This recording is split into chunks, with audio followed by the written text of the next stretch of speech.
cá. Amanhã a cidade de Cachoeira será a sede do governo estadual pelo 4º ano consecutivo. É uma homenagem histórica. Em 25 de junho de 1822, os cachoeiranos deram início às lutas pela independência da Bahia. Um decreto sancionado em 2008 determina que todos os anos, nesta data, a sede do estado seja instalada no município. O governador e o secretariado estarão em Cachoeira, participando das comemorações da independência da Bahia, além de realizar atos e despachos da administração estadual. A sede do governo passa a ser amanhã em Cachoeira. O 25 de junho é uma data importante para a Bahia. O nosso convidado ilustre de hoje vai dar uma aula sobre a importância deste período para a Bahia e, consequentemente, para o Brasil. O Bahia no Ar recebe hoje, neste feriado de sexta-feira, olha que importância minha hoje, o historiador, diretor da Fundação Pedro Calmon, o doutor Ubiratã Castro. Que prazer imenso nesta sexta-feira. Que bom que não viajou, que bom que pode hoje dar uma aula de história para a gente. É importante, né? Os baianinhos precisam saber da importância. Queria que o senhor contasse para a gente a importância desse 25 de junho lá em Cachoeira, no Recôncavo Baiano. Olha, Adriana, a importância do 25 de junho que é o ponto de partida das lutas pela independência na Bahia, mas a independência do Brasil. Exatamente. Então, esta é uma data importante para todos os brasileiros, que por ignorância não sabem e por preconceito bairrista, porque tudo que é Nordeste é apagado, a nossa história. Só se lembra do 7 de setembro de 1822, mas foi no 2 de julho de 1823... que realmente... Agora, só tinha portugueses na Bahia, professor? Não. Vamos marcar bem. 25 de junho em Cachoeira é quando a Câmara de Cachoeira e o povo de Cachoeira proclamam a sua independência em relação ao governo de Salvador, que era ocupado por um general português, rompem com Portugal e proclamam, de fato, a independência do Brasil.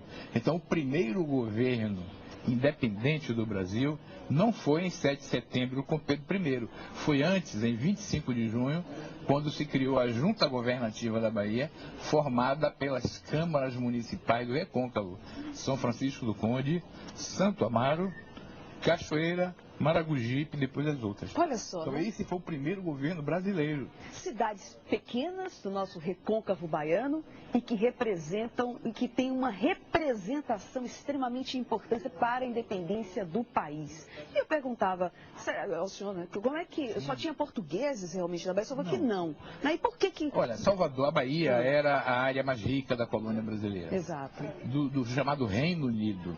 O Brasil já tinha conquistado a posição de Reino Unido a Portugal e Algarves desde que Dom João VI veio para o Brasil, em 1808, com a família portuguesa. E a capital do Império Português passou a ser Rio de Janeiro. Exato. Então se construiu um Reino Unido Brasil-Portugal. Como depois veio ser Reino Unido, Inglaterra, com o País de Gales, com Escócia. Enfim.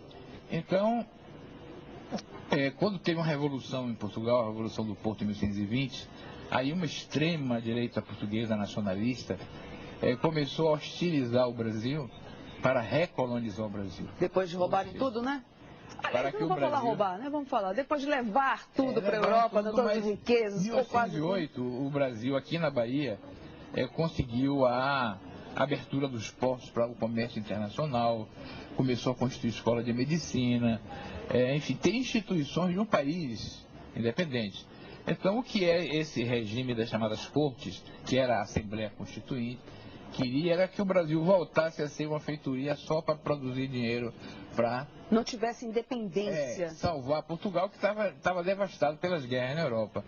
Então, o conflito todo é esse, quer dizer, os portugueses mandaram uma tropa para a Bahia, a Legião Lusitana, então, comandada por um general que era radical, que era o Luiz Inácio Madeira de Melo, para fazer da Bahia um enclave no meio do Brasil e impedir a independência. Então mandaram 5 mil soldados para cá, era muita artilharia gente. E tudo, e soldados treinados lá na guerra contra Napoleão.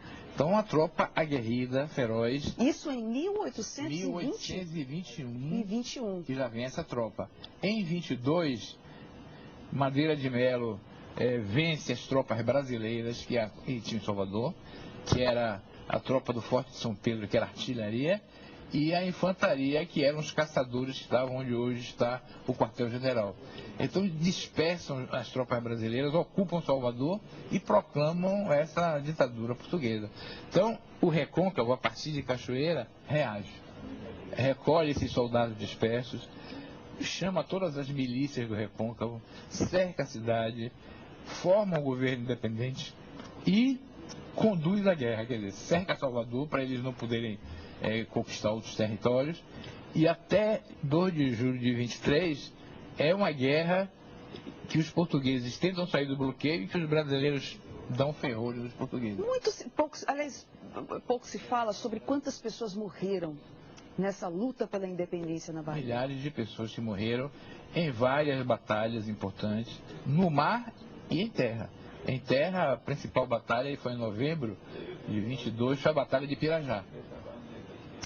Onde os brasileiros, mesmo em minoria, venceram os portugueses que fizeram uma operação parecendo aquela da Segunda Guerra Mundial dos americanos, do desembarque. Eles desembarcaram em lanchas em plataforma, ali embaixo do Cabrito, subiram a ladeira para pegar os brasileiros que estavam fortificados em cima, ali em Pirajá. Creio eu que eram pequenas embarcações, nada muito... Não, era lancha, porque é para desembarque mesmo. Lancha. Eles saíram dos navios grandes, pararam na lancha, desembarcaram e subiram. E aí os brasileiros resistiram em Pirajá, fechando a estrada, não deixaram eles tomar Pirajá. Mas morreu muita gente ali. Também várias outras batalhas em Brotas, em Itapuã, né? Porque os brasileiros cercaram tudo. Itapuã não tinha nada, era só... Era mato. Mato, praia... Foi a briga no mato, onde se destacou a nossa maior heroína, Maria Quitéria de Jesus. Aliás, vamos falar desses personagens, gente. Olha, eu estou super aqui emocionada de estar recebendo uma pessoa extremamente importante nesse cenário da história da Bahia, porque ele sabe tudo, gente. O doutor Bratan sabe tudo sobre a história da Bahia. Vamos falar sobre os personagens. Só falou agora de 2, pelo menos, mas tem o caboclo, a cabocla, Maria Quitéria, que vestiu a farda do Exército e lutou pela independência do Brasil. A gente vai repetir, a gente comemora a independência da Bahia, mas sobre a independência do Brasil, o brigadeiro Inácio Luiz Madeira de Mello, o general Pedro Labatu, como Labati, né? A gente chama de Labatu. Aí ficou Labati, Labatu, o coronel José Joaquim de Lima e Silva. Estes personagens da independência, da luta pela independência na Bahia. Esses personagens dos grandes comandantes. Eles estiveram o tempo inteiro na luta? Do lado português era o brigadeiro... Inácio Luiz Inácio Madeira de Mello, né? Que era o comandante da Legião Lusitana, que era um patriota português, mas ele era radical e era de extrema direita. Então ele era uma espécie de um Napoleão, né? Ele queria levantar Portugal e botar o Brasil lá embaixo. Do nosso lado nós tivemos também grandes comandantes.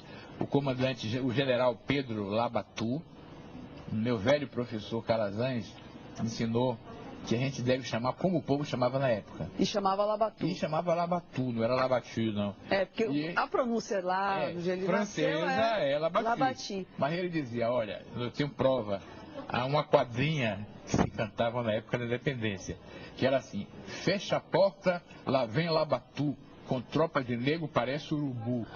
Aí dizia meu professor, se chamassem ele Labati, tinham que falar também que era urubi. E ninguém chamava. Era Labatu, ele foi um oficial francês de Napoleão, depois da derrota circulou pelas Américas, teve no Haiti, na Venezuela, foi comandante de Bolívar. E era maçom. Então, através da maçonaria, Bonifácio trouxe ele para o Brasil para comandar a primeira tropa do Exército Brasileiro, comandeira brasileira, a partir do 7 de setembro. Então ele veio e foi o homem que se destacou, entre outras coisas, foi a primeira proposta de libertação de escravos. Pronto. Ele lançou ao comunicado. Olha só a importância. Que todo negro que entrasse na tropa para defender o Brasil ganhava liberdade. Aí ele formou um grande exército. O outro, também o comandante do Batalhão do Imperador, que era o José Alves de Lima e Silva, que era tio do Duque de Caxias, Luiz Alves de Lima e Silva, que menino lutou na Bahia. O banho de fogo dele, o batismo de fogo do Duque de Caxias foi na Bahia, como tambor, aquele menino que vai na frente tocando tambor, do Batalhão do Imperador. Então tivemos outros, Santinho, que era o Coronel Pires de Carvalho, que era dono da Casa da Torre, um homem muito rico. Olha, é muita armou. história, né? E João das Botas, que comandou uma frota baiana. A Bahia construiu uma frota de saveirões armados, que expulsou de dentro da Bahia aquela marinha portuguesa imponente. Eu queria conversar amanhã toda aqui com o professor Biratã Castro. Infelizmente, mulheres, a história... É claro, as mulheres tiveram uma participação especial. O meu tempo já acabou. Eu gostaria tanto de ficar falando sobre essa história da Bahia. Maria Quitéria. Pronto, mas vamos falar das Maria Quitéria, Joana Angélica, como chama? As caretas do Mingau de Salbara, que é uma história bonita. E também a heroína negra de Taparica. Né? E as mulheres tiveram Maria papel... Filipa. As mulheres tiveram realmente um papel extremamente importante. Eu agradeço. Amanhã, então, 25 de junho, todos a cachoeira, né, para se divertir, todos a cachoeira, que amanhã a capital do... comerciais posso fazer? Pode. Cachoeira, o governo do estado se transfere para lá. A nossa Fundação Pedro Comum estará em Cachoeira com o saque móvel, onde a gente fará exposições, dará aulas, distribuirá livros, e nós acompanharemos daqui até o dia 10 de julho em todas as cidades que participaram da guerra com o saque móvel, prestando serviço à população. É só o início das comemorações do 2 de julho. 1º de julho, o governo do estado criou a medalha 2 de julho, uma comenda, que vai agraciar a Associação Comercial da Bahia, 200 anos de existência, a ABI, a Associação Baiana de Imprensa, 200 anos de imprensa, Instituto Geográfico Histórico, a Irmandade da Boa Morte, o professor, os meus dois professores, o professor Cid Teixeira e o professor Luiz Henrique Dias Tavares, no dia 1º. E teremos uma missa que a Fundação Pedro Comum e a Arquidiocese realizará no dia 1º, às 6 da tarde, no Convento da Lapa, em homenagem à Sora Joana Angélica. Obrigada, querido, mais uma vez pelas importantes informações sobre a história da Bahia, coisa que a gente precisa saber desde pequeno mesmo. Obrigada, viu, professor?